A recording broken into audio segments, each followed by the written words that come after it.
This is the third sentence on the list of sentences for practice. Thinking like a Roman, we're going to read the entire sentence first. Carmen de viris bellorum discipuli recitant.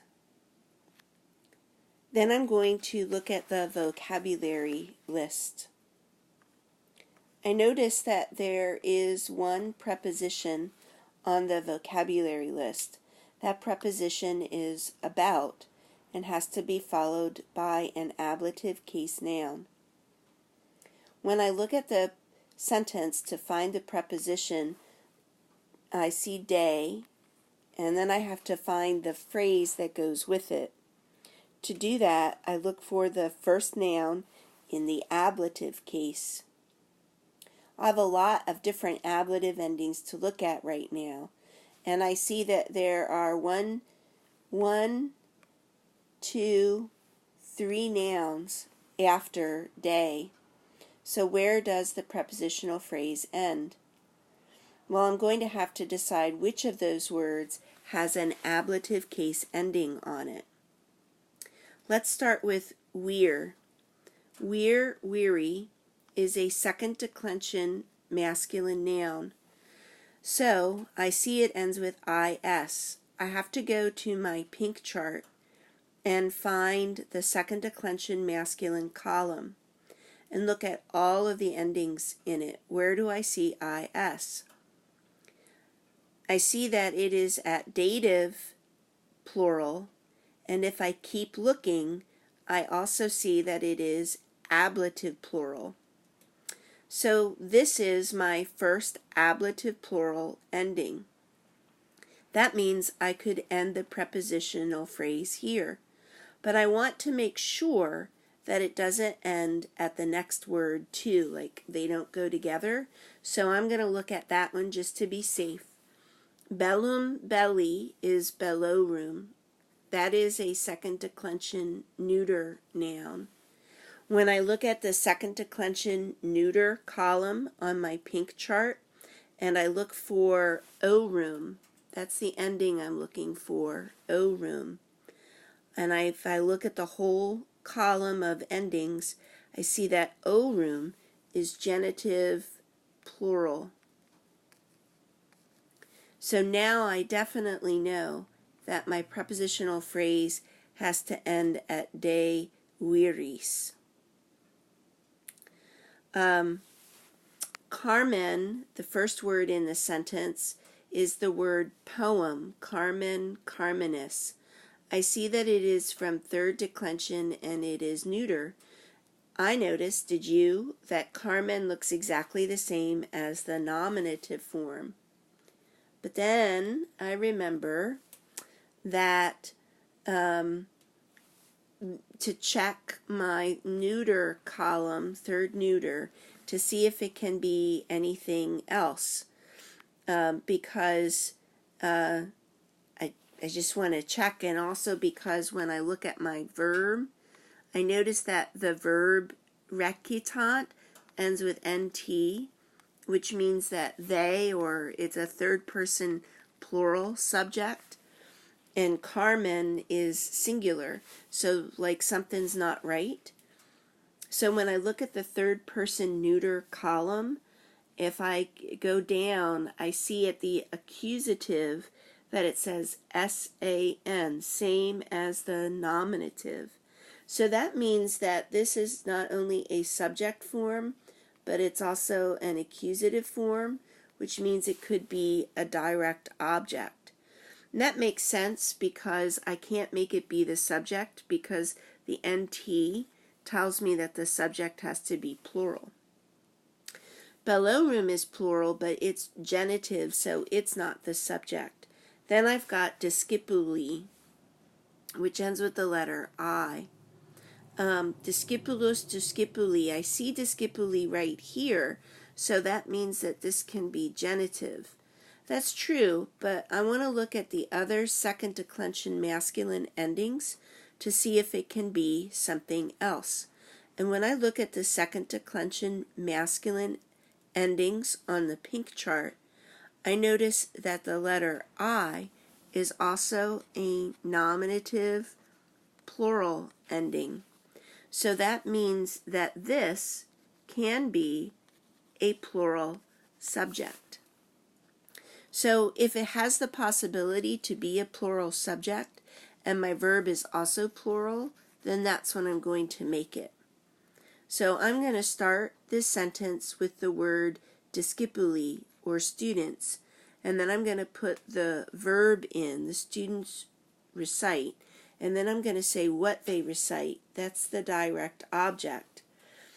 The vocabulary list says I have to translate day as about, so that makes sense because it's a song about something, so that would come in after that. And then I have this word bellorum, which means wars, and it's in the genitive, so I can translate this as of the wars. And to me, that makes more sense to go with the heroes of the wars, to put it like that. And so that's how I'm going to put together the third sentence. Now let's take a look at the fourth sentence. In coli urbis gaudent, quod milites hostem in bello vincunt. I'm also going to scan my vocabulary list, and as I do, I notice that there are two verbs, and two verbs mean that I have to divide my sentence into two parts. But I don't see any punctuation marks, so I have to look to see if there are any conjunction words in the sentence. And I notice that quod means because, and that's a conjunction word. So that is where I'm going to divide my sentence into two pieces. The first piece are all the words that come in front of because, and the second piece are all the words that come after because.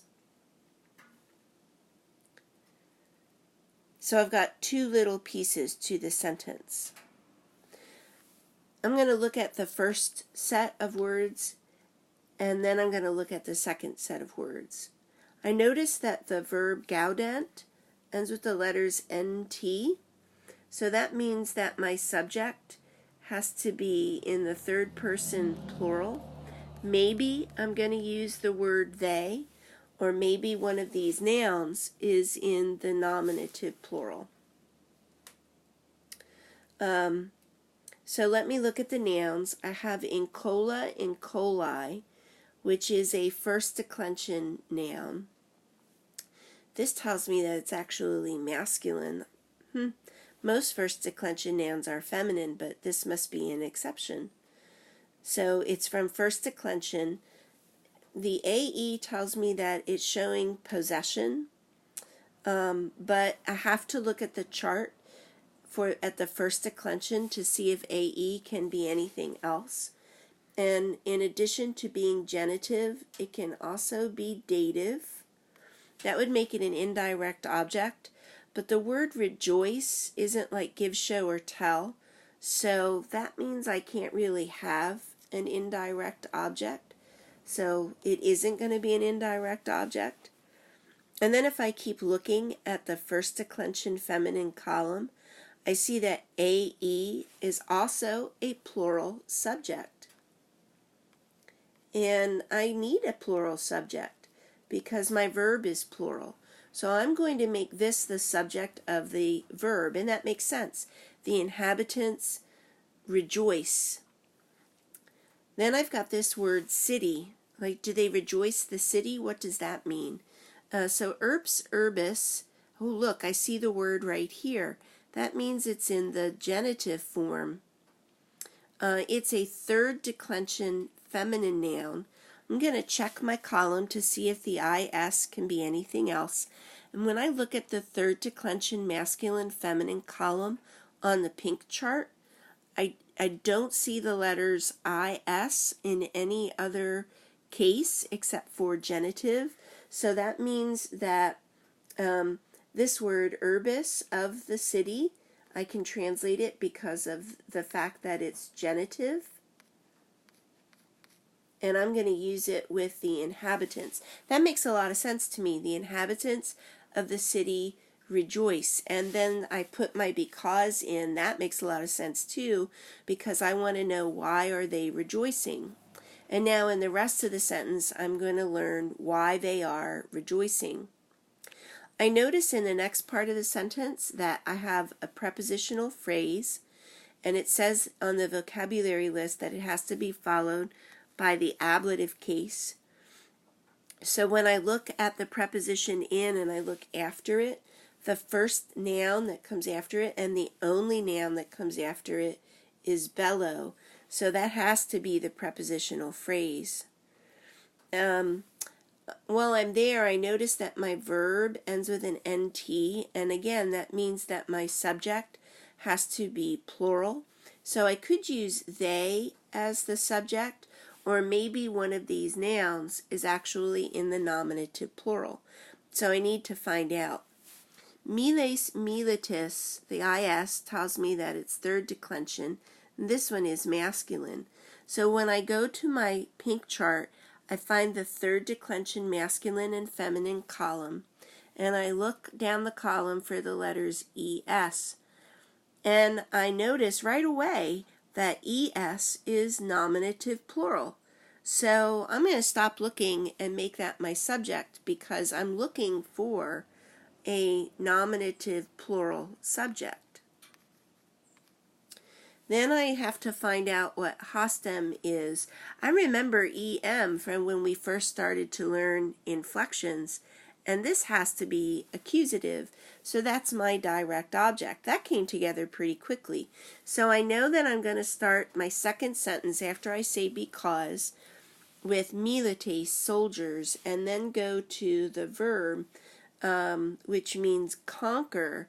The soldiers conquer, and then I'm going to put in my direct object, the enemy, and then where do they conquer them? In bellow. And that's how I put together this fourth sentence. The fifth sentence has its own video, and then you'll have notes on how to translate all of the sentences after you look at that.